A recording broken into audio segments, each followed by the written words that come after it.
It's Join the Aisle with me, Charles Gross, and Leslie Hoban Blake.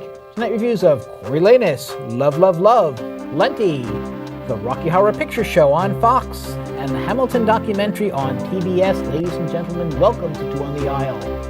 Good evening, Leslie. Good evening, Charlie. Love, love, love. Well, see, that's because it's like this, right? Boring, boring, boring. Okay. Whoa. Yeah. Was that your review? May I speak now? No. Okay. They're not getting off that easy. If you can remember the 60s, you weren't there. Well, if you were there for this, you wouldn't want to remember it. Oh. This is about a couple, they meet when basically she's dating his brother and she steals him right from under. We see them a few years ago, probably in the 80s, where they're married with children, and they bring them up to today, where they are divorced and still have children. And I think the children have PSTD from the relationship with their parents. Well, whatever they were smoking apparently did affect their children. So it's basically Kenneth and Sandra, Richard Armitage, Amy Ryan. Armitage. The first act takes place in the 60s, and yes, if you think love, love, love, you think the Beatles song, All You Need Is Love, yes, they play that excessively. The only thing in the play that's worth listening to. Ooh. And they meet, basically, he's got some sort of grant, we never know what, for studying. But he still lives with his brother who's working. I thought that was his friend. I didn't know that was his brother. That's his brother. Okay. Who disappears Get the urn. and then I think shows up in an urn in the final act. Right. So they meet, and it's off to the summer of love with them. And then 20 years later, somehow they have managed to find careers and have two reasonably messed up kids. Not so much at that point. They're still teenagers. They're still teenagers, so you figure, okay, they'll get through it. And the interesting thing is that Amy Ryan as Sandra has one personality when she's talking to her children, and another totally more mature personality when she's not talking with them, when she's alone with her husband, which... Well, see, that's the whole point, Charlie. That's what the play is about. The play is about the fact that these people never should have had children, number one. They're terribly selfish. They think only of themselves. And so they're good with each other. They're just not good with the kids. What's the matter with you tonight? Your father's right. Have a glass. Come on, love, you need it. Long face like that. What about you? Don't worry about me. I am of a generation where we improvise wildly. That's the woman I fell in love with, right there. But it's, generally... But she's in competition with the kids. Apparently, because she's acting like a kid when they're there. Exactly. Which, but she has a job, and the husband, and they're doing very well. They're living in upper class. Somehow. Well, because they don't bother telling you, but we're accepting of it. And then in the third scene, which is the horrible part, the last part, is when the children have been destroyed. Yeah. They've been absolutely the son is fine. He's just living with his father. The son is not fine. The son cannot stay in the same room with anybody for more than 5 minutes without having to go like this and go outside. He's almost autistic at that point. Yeah. He's in terrible shape. But he's happy with his father, and Dad's happy to have him. They're divorced as long as nobody says anything to him. They're divorced at this point, by the way. But as long as nobody says anything to him. Charlie, he is the most damaged person of all. The daughter has slit her wrist at the end of the second scene, and it's mentioned in the third scene that's what she goes away and does. And she basically stays away from them completely. Except when she's like 30-something. She's 27 years old, and she comes back and she asks them to give her a house. Yes. She's never asked for anything, and she wants a house. And they go, but darling, it's almost like ab fab. It's, but darling, if we give you a house, what will we have left for ourselves? Right. And that's their answer. Which is not really a bad answer. Well, since she's never asked for anything before. A house is a big deal. At least, I don't know, maybe they're cheaper. They could say, we'll give a down payment, we'll help you find something. There's nothing. There's no promise of help at all. They are the most selfish human beings. And no promise in this play. I didn't find the characters... I evidently saw a different play than you saw. I saw a very interesting digression on how two carefree kids, supposedly kids, they don't look like kids in the first scene, but nonetheless, they're supposed to be kids, and she's supposed to be, ha ha ha ha, Mary Quant, little bird. Anyway, how they go from that to being irresponsible parents to being even more irresponsible parents. And that, they let the kids stay with them. They let the boy stay with them. Yes. So he doesn't need a house. And the girl is out there making her way, not very happily, not very well. Right. Well, they encourage her to become a musician. Yeah, what she doesn't want to do. That's not what she's interested in doing. So she becomes a musician and she's poor. Right. But she could have done. She could have. Well, if she had wanted to do something else, they would have encouraged that. No. They wouldn't have encouraged her to anything. The fact that they encouraged her to the music is why she did the music. They were the least giving, least emotionally available people I've ever seen. Yes. So they encouraged her to do one thing, which is what she did. We saw different plays, Charlie. We Apparently. really did. You're a little closer to that era. Well, I was there in that yeah. era, but believe me, I only saw the first part. I never saw anybody get to the other part of it. Neither did I. So, and if they're framing this as a '60s thing, they're framing it as the downfall of not groovy, pal. The one thing about I remember my parents saying to me when we were out protesting things, "You're protesting, but what do you want instead?" And we said, "We don't care." Our answer was, "We don't know. We don't care. We're not giving you the answers. We just want to get rid of."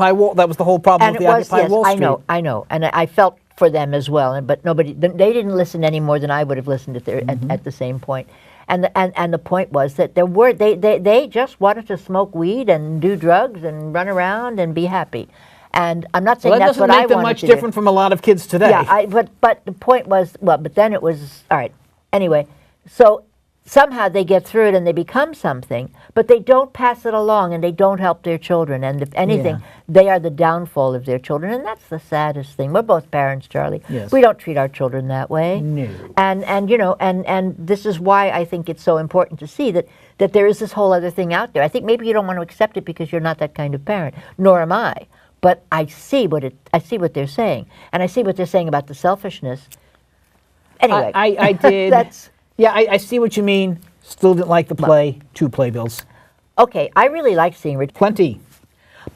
Okay, well, Plenty we saw down at the Public. Yes. We happened to see the exact same production of it.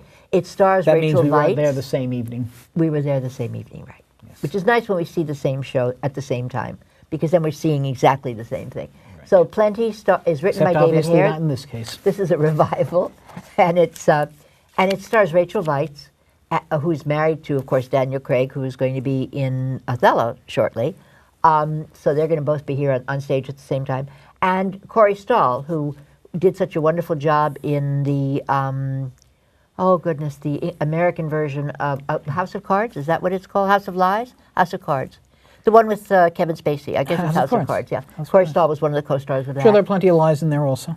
And Plenty is a show that I saw originally. Okay. And didn't like as well as I liked it this time.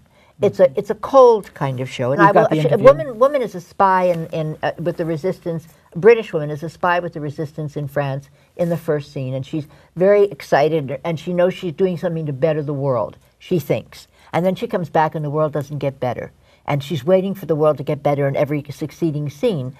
She's caught in one scene in flagrante, as it were. Her boyfriend dies on a plane, and he's actually married to somebody else. And and the guy in the office is very understanding. And the next thing you know, they're married. She marries the guy in the office, and she doesn't love him. And they have a very tempestuous relationship. But he's rising in the service, and she's pulling him down because this woman is nuts. She's not nuts. She is disappointed. Nuts. She didn't get what she's looking for. She is nuts. She can't keep her mouth shut. She ruins her husband's career. She does. And then she leaves him. And she also gives away the house. Yeah. So she definitely has issues, but she also has her own way of looking at things. And I was much more sympathetic to her this time than I was when I saw it before. Really? I was not sympathetic to her. Okay. I've never seen the play before. Okay. I didn't like the character. I found nothing to empathize about with. I said, why hasn't her husband have her locked away, or at least get her to some sort of therapist? Because she's very attractive. And much above his level, if you want to go with the Donald Trump, she's at least a 9 or a 10. Yeah, and he's about a 5 or a 6. Yeah, so, well, but I think Leslie, that's why. since you're a Hillary Clinton supporter, yes, then we have to say that relationships are based on more. Like in Hillary's case, I guess greed, and I want to be president, so I'll stay married to this bum. Whoa. But anyway. they've got it. But she, it's great that she's good looking, but every time this woman opens her mouth, she is hurting people. But that's not her goal. In other words, she could have fooled me. No, her goal is she wants things to be the way they were supposed to be that they never have been for her. It's the antithesis of Plenty. She's an empty person. Yeah. She never got what was promised. If Britain won the war, the life that she wanted was supposed to happen, and it didn't happen. She's a very empty person. Maybe. She's I don't know empty. what kind of life she was looking for. She had a good life. They had, quote unquote, plenty. She had a husband who loved her. But she didn't love him. She married him. It was expeditious. She shouldn't have married him, well, or they of should have course, gotten but divorced. you know, also it's Britain. Which they ultimately By the way, Britain do was everything. very difficult to get a divorce for many, many years. Until the 70s or 80s, it was almost impossible to get a divorce in Britain. Well, so, be that just so you know. as it may, she ends up getting one, or she ends up Well, leaving him. Again, obviously, know. we saw different plays. Yeah, this is really, and on the same night, no less. No less. So what would you give I this mean, one? let's talk quickly about the actress. Oh, well, I thought she did a beautiful job. I thought she did a beautiful job, but I couldn't, there are dislikable characters that you can empathize with. I couldn't empathize with her any more than I could empathize with the characters in Love, Love, Love. Maybe I don't know, maybe I'm starting not to like British people. Maybe I need to see a Shaw revival so I can see British people who I like. Whom you like, yes. Yeah, Well, or or maybe you just don't like people who are not likable. Gee. Which is yeah, but I can step back and say this is not a likable character, but I understand why that character And I say, did what that I character could not did. understand Yeah, that's that. Yes, I think okay, that's the difference. you were in the war, it Yeah. didn't work out. I don't want to be so crass as to say get over it, but lady, you need help. Well, and again, Britain was not big on psychiatry or any of the things that would have given her help. Basically, they drank. And I say this as someone who lived over there. She should have drunk a little more. Well, Apparently. she did drink a lot Or in the just show. gag herself or something. Well, I mean, she you know- goes in to try and save her husband's career, and she ends up hurting him even more. Well, but she goes in to try to help him. Yeah. And she tries to help him in the only way that she can do it. You see, Yes, that's and then being she true to herself. and then she helps him by leaving him and giving his house away. I mean, real she- sweetheart woman here. Again, there Not were someone I'd wanna promises spend an made that were evening not with, huh? kept. That's all I can say. Not by anybody she came in contact with. Well, maybe fine. Go join the people in Love, Love, Love and protest on the streets. Well, they would have been the ones that came but don't after. steal your husband's house. They would have been the ones Two that came playbills. after, So what are we going to give this one? Maybe two and Two? a half. Yeah, I really did not enjoy this. Again, I would go for 3.5. Okay. I think the acting was brilliant in it. I think it was really well It was done. good acting, but I And I thought the again set worked very didn't, well. Didn't see anything I liked. Didn't enjoy the play. I'm sorry. I keep dragging you to things that you don't particularly like. Somebody Yes. named Mandy Hackett. Oh no, that's not the scenic designer. I'm looking for the scenic designer and I can't We find need to it. move on. Okay, scenic designer was very good and plenty. I'm also going to talk a little bit about Coriolanus by the Red Bull Company. And yet another British playwright. Yes, a man named Shakespeare, wasn't Billy. it? Billy Yeah, William Shakespeare. That's him. The guy, what's his name, played in. Yeah, that guy.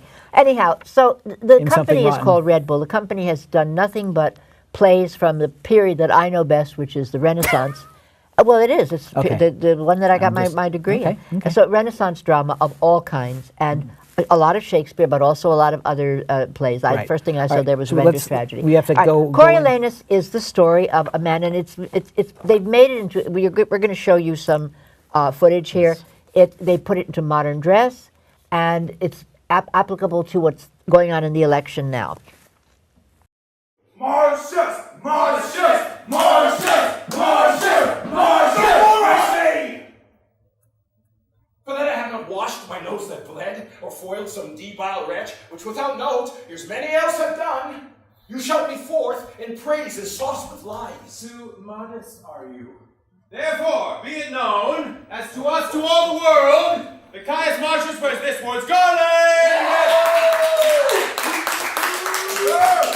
token of the which, my noble steed, known to the camp, I give him, with all his trim belonging, and from this time, for what he did before Coriolanus, call him, with all the applause and clamor of the host, Caius Marcius Coriolanus.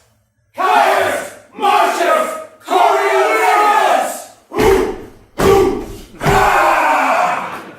There is a lot of mudslinging, and there's a lot. The basic thing is he's this brilliant general or brilliant army officer who was thrust into politics, and this guy is not a politician. Against his will, and he's got to do certain things because of the time. It's Rome. Right. I mean, even though they're in modern dress, and he's supposed to show his wounds and beg the people to elect him, and he won't do it. They're plebeians, and he's of the upper class, and he will not bring himself down to do that. And that's his downfall. His pride is his downfall. He leaves his beautiful wife and his mother, who's crazy as a bedbug because she wants him to get killed. If he can't get killed... She says she would be okay with him getting yes, killed. But if he can't get killed, he's got to come home with scars because otherwise he's not her son. Did she resemble She's a general's daughter. She resemble Barbara Bush? I don't know if that the actress playing her, or maybe perhaps, June Cleaver. I think with the necklace.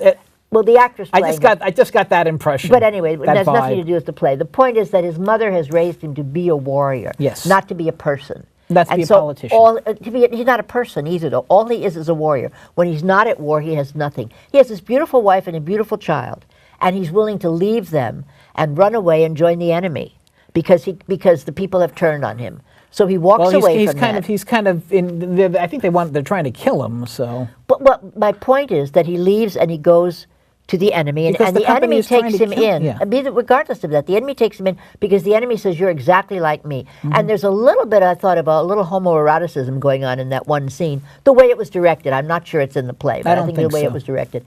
In any case, he then goes to Ophidius, who is the enemy, and we should name a couple of people who, and then he goes back against his own people, and then his mother comes. Long story short, he gets killed at the end. Now, I remember the story about Olivier doing this and falling over a balcony. The end of this play was the worst part of it because the death scene was all everybody huddling over a body, and then he was just dead. I think there would have been a better way to stage that. Is my only complaint about the whole show. Okay. But because that's what it's leading up to.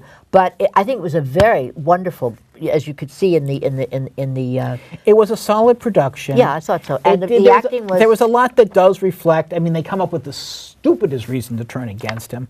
The people really. You know who comes. You know who comes off worse than him? The people of Rome. Well, yes, but they're supposed to. That's the whole point. Because they're greedy and they want everything. They want him. And so anyway, Patrick Page, who is a wonderful actor, he was the Grinch and he was also the Green Goblin in Spider-Man. But he plays Menenius, who's his mother's oldest friend. Right. And he plays him as a Southerner, with that whole thing. And that's very funny when he does that. I think we have that scene. Yes. Honorable Menenius, my boy Marcius approaches. For the love of Juno, let's go. Marcius coming home! Take my captive and everything! Marcius coming home! I shall make my very house real tonight. Is he not wounded? Oh, no. Oh, he is wounded. I thank the gods for it. So do I too. Having disciplined Ophidius soundly. Titus Lartius writes they fought together, but Ophidius has gone off. Is the Senate informed of this? Oh, yes. The Senate has letters from the general wherein he gives my son the whole name of the war. Oh, God save your worships. He has more cause to be proud.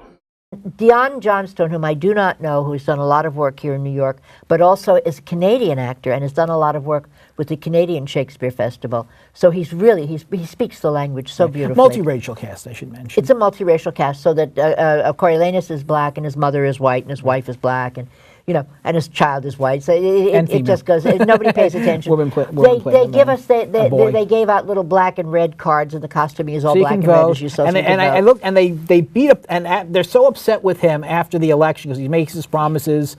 He did say he would do things that he doesn't do, a couple of minor ridiculous things. And they beat up the ballot box, and that was a metal ballot box. I looked. Yes. They and it was a metaphor for beating him up. Until they wait until the second act to do that, so or the fifth act. Politics really hasn't changed much. That I think is the point of the way they put this together. And Lin-Manuel, who wrote Hamilton, said, they're